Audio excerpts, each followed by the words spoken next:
Глава Ингушетии принял участие в 6-м российско-азербайджанском межрегиональном форуме в Екатеринбурге. Кроме делегаций из республики, в работе участвовали заместитель министра экономического развития страны Александр Цыбульский, представители районов Азербайджана, делегации регионов России. Для Ингушетии нынешний форум стал продолжением взаимодействия, которое было достигнуто ранее. Напомним, на прошлом 5-м форуме в Габале между двумя регионами было подписано соглашение о сотрудничестве. Подробнее обо всем Хусен Гагиев. Форум «Диалог» начался с пленарного заседания, в ходе которого с докладом выступил Юнусбек Евкуров. Глава Ингушетии рассказал о перспективах межрегионального развития. В том числе речь шла о реализации на территории республики взаимовыгодных инвестиционных проектов с привлечением предпринимателей из Азербайджана. Для бизнесменов в республике созданы благоприятные условия, и это вкупе с географически выгодным месторасположением Ингушетии и мягким природным климатом. А предприниматели готовы вложить свои средства по различным направлениям экономики. В частности, речь идет о развитии агропромышленного комплекса. В республике уже развернуты 3 промышленные площадки, к примеру, в Аль-Юрте и Карабулаке. В республике проводится последовательная инвестиционная политика, направленная на развитие региональной экономики. Для обеспечения экономического роста мы уделяем довольно серьезное внимание как строительству в различных сферах строительного сектора, так и агропромышленного комплекса, промышленного сектора.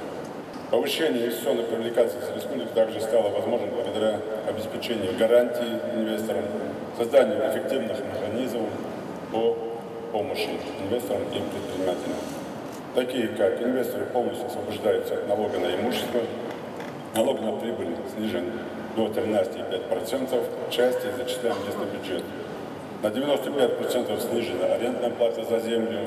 Также глава региона рассказал о том, что в республике живут много представителей азербайджанского народа, которые отличаются своим трудолюбием. В регионе организована диаспора, которая активно участвует во всех социально-экономических процессах региона. Также в городе воинской славы в Малгобеке развернута аллея имени бывшего президента Азербайджана, видного политического и общественного деятеля Гейдара Алиева. Мы, какие связи есть с нашей исторической родиной, с Азербайджаном, мы их также связываем с нашей ингушской диаспорой. Они на местах со своими деловыми людьми выходят на азербайджанскую. Я думаю, что это всегда помогает взаимным отношениям. Ингушская делегация пользуется здесь большим интересом средств массовой информации. По завершению первой части форума Юнусбек Евкуров принял участие в пресс-конференции, в ходе которой ответил на вопросы журналистов. С учетом санкций, с учетом импортозамещения довольно серьезно поднялось производство в разных сферах промышленности, в том числе агропромышленного сектора.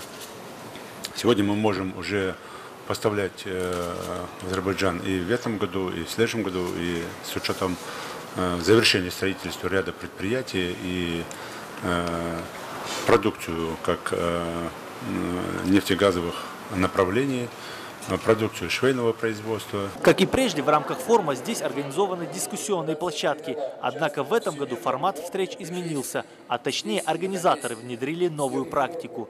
Теперь общаются не только взрослые, но и молодежь, которая в идеях и смелее, и креативнее. К тому же в таком общении они набираются опыта. Форум завершился пленарным заседанием, в ходе которого стороны не только обсудили те результаты, которые уже достигнуты, но и смогли задать ориентир на будущее. Хусен Гагиев, Юсуп Ханиев, Новости 24, Екатеринбург.